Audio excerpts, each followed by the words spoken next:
Assalamualaikum warahmatullahi wabarakatuh. Samson ternyata Nabi bernama Syamun. Kisahnya lekat dengan Lailatul Qadar.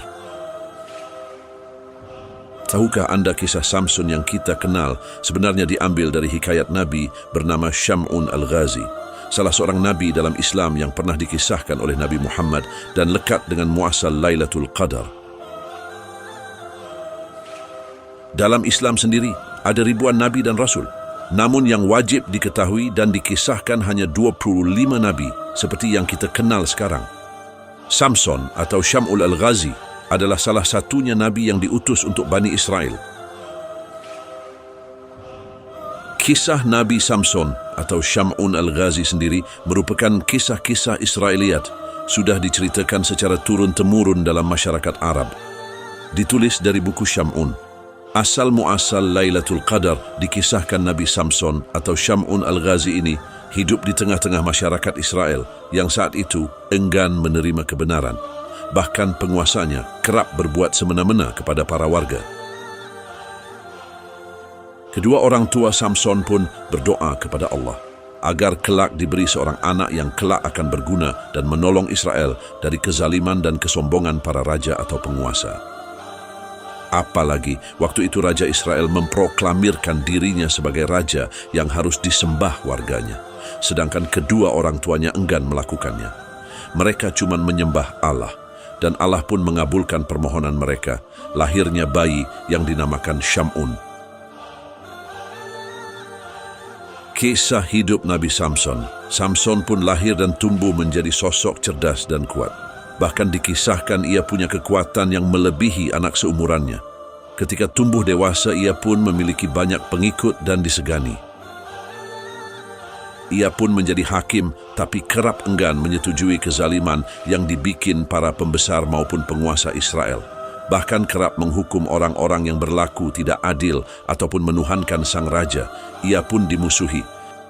Berkali-kali pula Samson ini hendak dibunuh, tapi gagal karena para serdadu yang dikirim tidak mampu menandingi kepiawaian dan keahlian Samson dalam bertarung. Ia diberkahi tubuh sekuat baja dan gerakan selincah angin hingga sulit dirobohkan. Hingga suatu ketika, para pembesar Israel membujuk istrinya untuk mencari tahu apa sumber titik lemah Samson. Akhirnya, ia pun ditangkap setelah ia diperdaya istrinya sendiri. Samson pun disiksa dan ia berdoa kepada Allah. Jika ia diberi kekuatan oleh Allah, maka akan dihancurkannya orang-orang zalim ini yang telah berbuat kezaliman. Allah pun mengabulkan permintaannya dan Samson menghancurkan orang-orang zalim itu. Kuilnya dirobohkan dan orang-orang yang dipenjara dibebaskan. Ia pun berjanji akan menjaga ibadah dan berbuat kebaikan selama 1000 bulan lamanya. Memilih hidup sendirian dan jadi pahlawan. Nabi Samson pergi meninggalkan kaumnya yang dianggapnya sangat sulit untuk diajak berubah itu, tapi ia tetap mencintai Israel, terutama kaumnya yang lemah dan harus dibela. Akhirnya, ia pun menyendiri. Itulah jalan hidup yang diambil Syam'un. Hidup mengasingkan diri di sebuah gua pedalaman hutan. Di sana ia melakukan meditasi dengan disiplin yang berat, sesuai sumpahnya kepada Allah. Beribadah terus-menerus, tapi juga melindungi kaumnya tanpa terlihat. Dan apabila ia mendengar adanya praktik kezaliman penguas atau bangsa penjajah asing pada Bani Israel, ia akan menghancurkan kejahatan itu pada malam hari dengan sekejap. Ia jadi sosok pahlawan misterius bagi Bani Israel.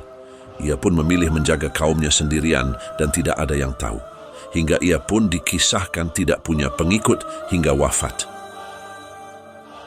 Kisah Samson atau Syam'un ini turun-temurun sejak zaman sebelum Rasulullah. Dikisahkan oleh Ibnu Katsir dalam Qisasul Anbiya. Suatu ketika Nabi Muhammad mengisahkan sosok ini ketika para sahabat berkumpul. Beliau pun mengisahkan kepada para sahabat tentang sosok seorang di padang mahsyar kelak. Seorang nabi dengan kekuatan besar dan memiliki kebaikan setara lebih dari 1000 bulan. Sosok itu adalah Syam'un Al-Ghazi.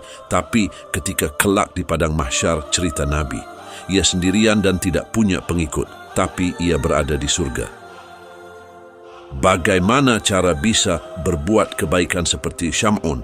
Tanya para sahabat. Lantas malaikat Jibril pun datang dan memberitahu Nabi, umat beliau nantinya bisa juga mendapatkan hal tersebut dengan ibadah di malam Lailatul Qadar. Ibadah dengan pahala setara 1000 bulan. Seperti kisah Nabi Samson atau Syam'un al-Ghazi. Wallahu alam. Akhir kata, saya ingin mengucapkan terima kasih kepada semua yang telah menyaksikan video ini hingga selesai. Semoga video ini memberikan manfaat dan menghibur kalian semua. Jangan lupa untuk memberikan komentar di bawah dengan pendapat dan saran Anda. Sampai ketemu lagi di video berikutnya. Assalamualaikum warahmatullahi wabarakatuh.